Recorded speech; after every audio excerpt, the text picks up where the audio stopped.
Next కొత్త వార్తలు ఏమున్నాయి? ఇది ఒక వార్త చూడండి.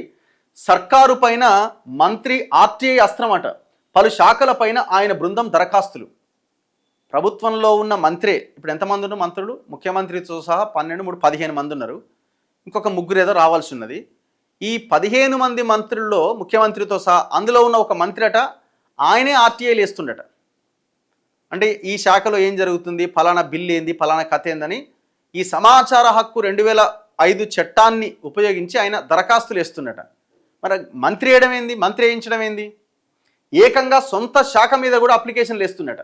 ప్రధానంగా భూముల కేటాయింపులు టెండర్ల పైన ఆరాధిస్తున్నట.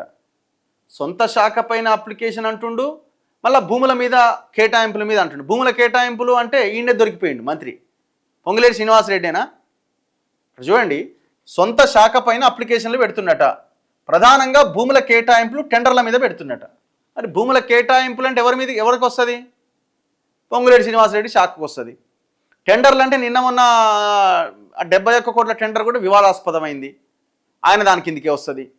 మరి పొంగులేటి శ్రీనివాసరెడ్డేనా? ఏ భూములు ఎవరికి, ఏ కంపెనీకి ఎంత కోట్ చేసిందని కూపిలాగుతున్నట. సమాచారం ఇవ్వకపోతే ఫోన్ చేసి మరి ధమ్కీలు ఇస్తున్నారట. భవిష్యత్ ప్రణాళికలో భాగంగానే వివరాలు సేకరిస్తున్నట. సాధారణంగా ప్రభుత్వాన్ని ఇరుకున పెట్టేందుకు ప్రతిపక్షాలు ఆర్టీఐ అస్త్రాన్ని ప్రయోగిస్తుంటాయి. పబ్లిక్ డొమైన్లో అందుబాటులో లేని సమాచారాన్ని ఆర్టీఐ ద్వారా తీసుకొని సర్కారు పైన అటాక్ చేస్తుంటాయి. కానీ ఈ మధ్య ఒక మంత్రి ఆయన అనుచరులు ప్రభుత్వం పైననే ఆర్టీఐ దరఖాస్తులు పెడుతున్నారట. ఆ శాఖ ఈ శాఖ అనే తేడా లేకుండా ప్రభుత్వం తీసుకున్న కీలక నిర్ణయాల గురించి తెలుసుకునేందుకు వరుసగా ఆర్టీఐ అప్లికేషన్లు పెడుతున్నట్టు ప్రచారం జరుగుతున్నది. ఒకవేళ అధికారులు ఇవ్వకపోతే సదరు అధికారులకు ఫోన్ చేసి ధమ్కీలు ఇస్తున్నారట. ప్రధానంగా వివిధ సంస్థలు, వ్యక్తులకు కేటాయించిన భూముల వివరాలు, అలాగే కాంట్రాక్టు పనుల కోసం దాఖలైన టెండర్ల వివరాలు ఆర్టీఐ ద్వారా అడుగుతున్నారట.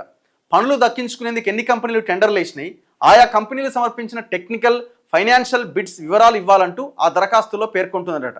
జిల్లా, డివిజన్ స్థాయి అధికారులు తమ పరిధిలోని సమాచారాన్ని ఇస్తున్నారట. కానీ కొందరు ఆఫీసర్లు సదరు ఆర్టీఐ అప్లికేషన్లకు స్పందించకపోతే మంత్రి అనుచరులు ఫోన్ చేసి తమదైన శైలిలో ధమ్కీలు ఇస్తున్నారట. మాకే సమాచారం ఇవ్వట్లేదు, కామన్ పబ్లిక్ను ఎంత సతాయిస్తున్నారో అర్థమవుతుంది, మేము అడిగిన సమాచారం ఇవ్వకపోతే ఊరుకోమని మాట్లాడుతున్నారట.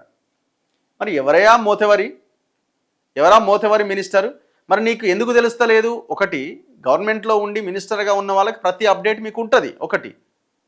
రెండోది, అసలు ఆర్టీఐ కింద సమాచారం అడగాల్సిన పరిస్థితి ఎందుకు వచ్చింది? దాని వెనకాల నువ్వు ఏ ఉద్దేశంతో ఆర్టీఐ అప్లికేషన్లు వేస్తున్నావు?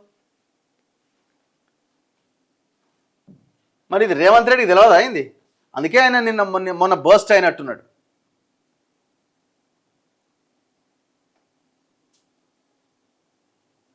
మంత్రి టార్గెట్ ఎవరు? గత కొన్ని రోజులుగా ఆర్టీఐ దరఖాస్తులు ఎందుకు చేస్తున్నారు అని మంత్రి సన్నిహితులను కోరగా వారు ఆసక్తికరమైన విషయాలు వెల్లడించినట. గత సర్కారులో ఏం జరిగింది, ఏ విధంగా నిబంధనలు ఉల్లంఘించారు, ఎవరికి టెండర్లు కట్టబెట్టారు, బీఆర్ఎస్ పార్టీ అనుకూల సంస్థలకు భూములు ఎంత కేటాయించారు అని తెలుసుకునేందుకే ఆర్టీఐ ద్వారా సమాచారం తీసుకుంటున్నారట. అంటే ఆ భూములు దొరికిన కంపెనీ వాళ్ళ దగ్గర పోయి బెదిరిస్తుందిగా, వాటా పంచుకుంటుందిగా. మరి సొంత శాఖలో ఎందుకు ఆర్టీఐ ద్వారా సమాచారం తీసుకుంటున్నారు అనే ప్రశ్నకు బీఆర్ఎస్ హయాంలో మా శాఖ నుంచి కోట్లు కొల్లగొట్టారు, ఆ విషయాలను ఆధారాలతో సహా అసెంబ్లీలో చెప్పేందుకే ఆర్టీఐకి అప్లికేషన్లు పెడుతున్నాం. అయితే సదరు మంత్రి భవిష్యత్ రాజకీయాలను పక్కాగా అంచనా వేస్తారని, చివరికి తన రాజకీయ భవిష్యత్ ఏంటో కూడా ముందే పసిగట్టి ప్లాన్ చేసుకుంటారు అనే పేరున్నదట. అందుకే సర్కారులోని కీలక సమాచారాన్ని ఎందుకైనా మంచిదనే ఉద్దేశంతో ముందుగానే సేకరిస్తున్నారనే అనుమానం ఆ జిల్లా రాజకీయ వర్గాల్లో మొదలైందట.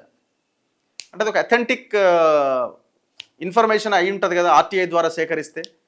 ఫ్యూచర్లో రకరకాల వాటికి ఉపయోగించవచ్చు, బ్లాక్మెయిల్ చేసి లాగడానికి ఉపయోగించవచ్చు, ఇంకోదానికి వాడచ్చు. మరి ఆ మంత్రి గారు మరి ఇంత పెద్ద కసరత్తు ఎందుకు చేస్తుండో మనకు అర్థమవుతున్నది.